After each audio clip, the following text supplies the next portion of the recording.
Everybody, welcome back to our channel. ఈరోజు వీడియోలో మన డైలీ లైఫ్లో మనం మాట్లాడుకునే వాక్యాలను ఇంగ్లీష్లో ఎలా చెప్పాలో కొన్ని ఎగ్జాంపుల్ సెంటెన్సెస్ ద్వారా తెలుసుకుందాం. మీరైతే ముందుగా వీడియోని స్కిప్ చేయకుండా ఎండ్ వరకు చూడడానికి ప్రయత్నించండి. నా వీడియో కనుక మీకు నచ్చినట్లయితే లైక్ చేయండి, షేర్ చేయండి, అలాగే సబ్స్క్రైబ్ చేయడం మాత్రం మర్చిపోవద్దు. Okay, let's go to the topic. First sentence ఒకసారి చూడండి. దానికోసమే నువ్వు ఉద్యోగం వదిలేయాల్సి వచ్చిందా? అదేవిధంగా దానికోసమే నువ్వు ఆమెతో మాట్లాడాల్సి వచ్చిందా? ఈ టూ సెంటెన్సెస్ కూడా ఒకసారి గమనించండి. రెండిట్లో కూడా మనం కామన్గా దానికోసమే అంటే దానికోసమే ఆ పని చేయాల్సి వచ్చిందా, లేదా దానికోసమే ఆమెతో మాట్లాడాల్సి వచ్చిందా, ఈ విధంగా అనమాట.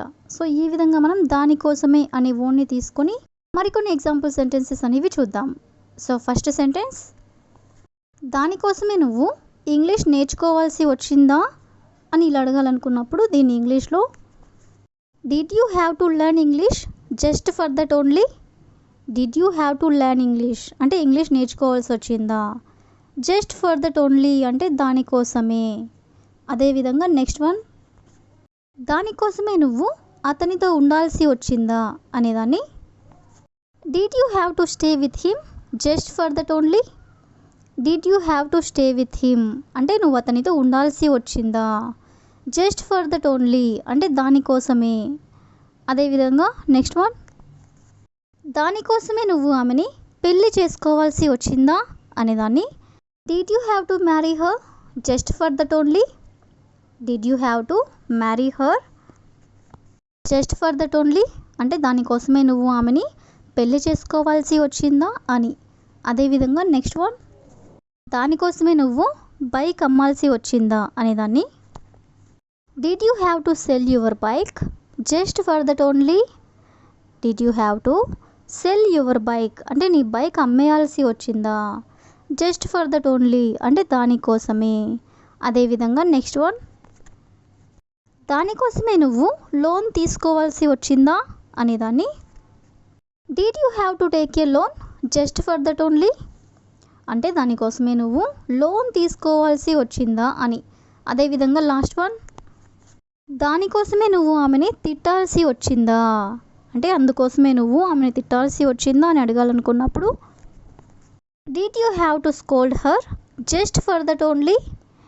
Did you have to scold her just for that only అంటే దానికోసమే నువ్వు ఆమెని తిట్టాల్సి వచ్చిందా అని.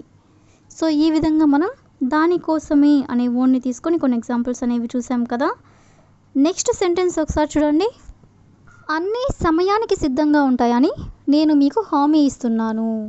అదేవిధంగా మీరు అనుకున్న సమయానికి నేను అక్కడ ఉంటానని నేను మీకు హామీ ఇస్తున్నాను. అంటే ఈ టూ సెంటెన్సెస్లో కూడా మనం నేను మీకు హామీ ఇస్తున్నాను ఈ వర్డ్ని కూడా మనం మన డైలీ లైఫ్లో చాలా సందర్భంలో యూజ్ చేస్తూ ఉంటాం కదా. సో ఈ వర్డ్కి సంబంధించిన మరికొన్ని ఎగ్జాంపుల్ సెంటెన్సెస్ అనేవి చూద్దాం. సో ఫస్ట్ వన్, ఈరోజు వాతావరణం ఎండగా ఉంటుందని నేను మీకు హామీ ఇస్తున్నాను అనేదాన్ని I assure you that the weather is going to be sunny today. I assure you అంటే నేను మీకు హామీ ఇస్తున్నాను that the weather is going to be sunny today అంటే ఈరోజు వాతావరణం ఎండగా ఉంటుందని. అదేవిధంగా నెక్స్ట్ వన్, ఇది మళ్ళీ జరగదని నేను మీకు హామీ ఇస్తున్నాను. దీన్ని ఇంగ్లీష్లో I assure you it won't happen again అంటే ఇది మళ్ళీ జరగదని నేను మీకు హామీ ఇస్తున్నాను అని. అదేవిధంగా నెక్స్ట్ వన్, నేను ఆలస్యం చేయనని నేను మీకు హామీ ఇస్తున్నాను అంటే నేను లేట్ చేయనని నేను మీకు హామీ ఇస్తున్నాను అని చెప్పాలనుకున్నప్పుడు I assure you that I won't be late.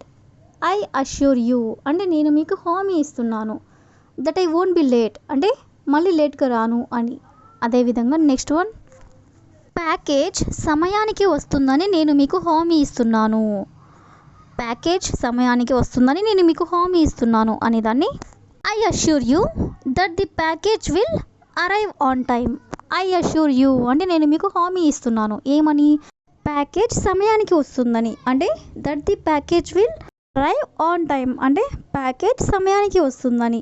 అదేవిధంగా నెక్స్ట్ వన్, మీ పనిలో మీకు సహాయం చేస్తానని నేను మీకు హామీ ఇస్తున్నాను అంటే మీరు చేసేటటువంటి పనిలో నేను మీకు సహాయం చేస్తానని నేను మీకు హామీ ఇస్తున్నాను అని చెప్పాలనుకున్నప్పుడు I assure you that I will help you with your work.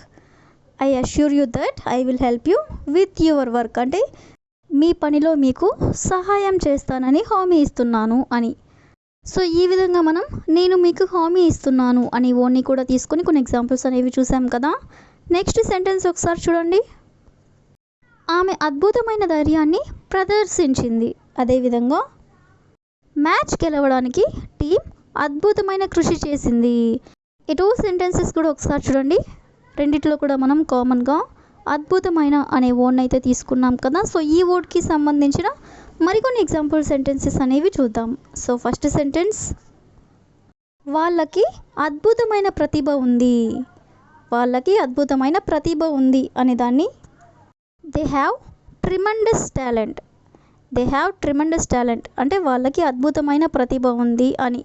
అదేవిధంగా నెక్స్ట్ వన్, కొద్దిసేపటి తర్వాత ఆమెకి అద్భుతమైన ఉపశమనం కలిగింది. కొద్దిసేపటి తర్వాత ఆమెకి అద్భుతమైన ఉపశమనం కలిగింది అని చెప్పాలనుకున్నప్పుడు she felt a tremendous sense of relief after a while అంటే కొద్దిసేపటి తర్వాత ఆమెకి అద్భుతమైన ఉపశమనం కలిగింది అని. అదేవిధంగా నెక్స్ట్ వన్, సినిమా అద్భుతమైన ప్రశంసలను అందుకుంది.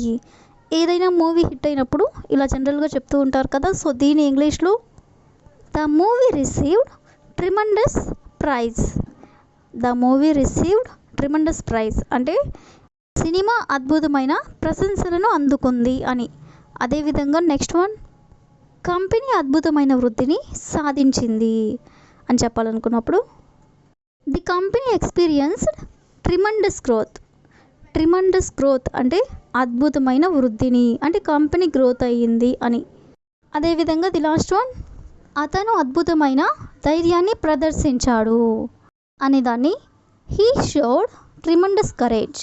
హీ షోడ్ అంటే అతను ప్రదర్శించాడు. ఏంటి? ట్రిమండస్ కరేజ్ అంటే అద్భుతమైన ధైర్యాన్ని అని. సో ఈ విధంగా మనం అద్భుతమైన అనే వర్డ్ని కూడా తీసుకొని కొన్ని ఎగ్జాంపుల్ సెంటెన్సెస్ అనేవి చూసాం కదా. So that's all for today. I will ask a question for you. అతను అద్భుతమైన కంపెనీని ప్రారంభించాడు. అతను అద్భుతమైన కంపెనీని ప్రారంభించాడు. So if you know this one in English, please you can comment in the comment section. Thank you for watching.